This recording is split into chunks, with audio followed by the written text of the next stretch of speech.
From the title alone, I know what you're thinking. I can see people saying, oh, this guy's probably just going to mention how there's a cheat code that turns all of the drones into the character pants from one of Rare's earlier games, or how the fish food is just there to feed fish, right? Or maybe you're just saying, oh, here we go. Another video claiming to have little known info about a decades-old game that turns out to be common knowledge. But no. What I have for you today are the final Jeopardy and the Tournament of Champions level of trivia about Force Gemini.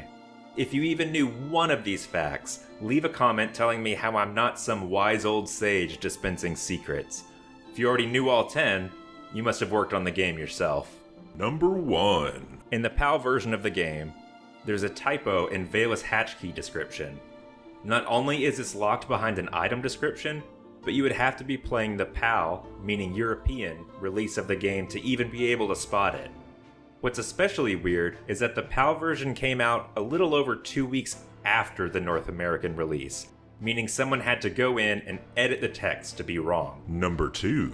Everyone knows that the plasma shotgun is the worst weapon in the game. That's a gimme, and we're not counting that. What is less known is that the original plan for a plasma-based weapon was not the shotgun. It was the shocker. After the shocker became an electricity-based weapon, the plasma title needed an associated weapon, and the shotgun was selected. Number 3. Speaking of weapons, one of them was planned to be a shrink ray, and perhaps this was the original intended use of the shocker. Number 4. The dialogue from Jeff in the end credit is an imitation of Jimmy Savile,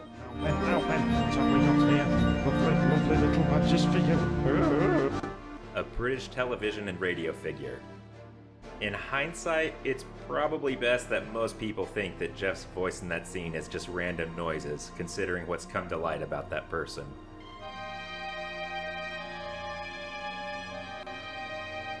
Number 5. Going back to the ending, the twist after the final fight with Mizar was implemented solely because the developers thought it would be funny, although it is hinted in Jeff's initial dialogue. Any consideration of possible plot holes or explanations were disregarded for the joke. Number 6. The original versions of the player characters of Force Gemini were depicted as much younger and more cartoony. When the character models were aged up late in development, the effects of jiggle physics were unintentionally amplified, leading Vela's numbers to be toned down a bit. Number 7. The open area in the level Cerulean originally had buildings along the background that unfortunately had to be removed because they wouldn't render properly, which partially explains why that portion of the level is so barren. Number 8. The idea of JFG being a sequel to one of 2 of Rare's early games, either Jetpack or Alien 8, was discussed early in development. Number 9. The enemies in the game are explicitly referred to as drones by Rare, not ants. This corroborates my headcanon that all of the enemies in the game are androids and not biological life forms. And number 10. Apparently, Vela's blue hair is the reason she can jump so high, according to a Rare developer when asked.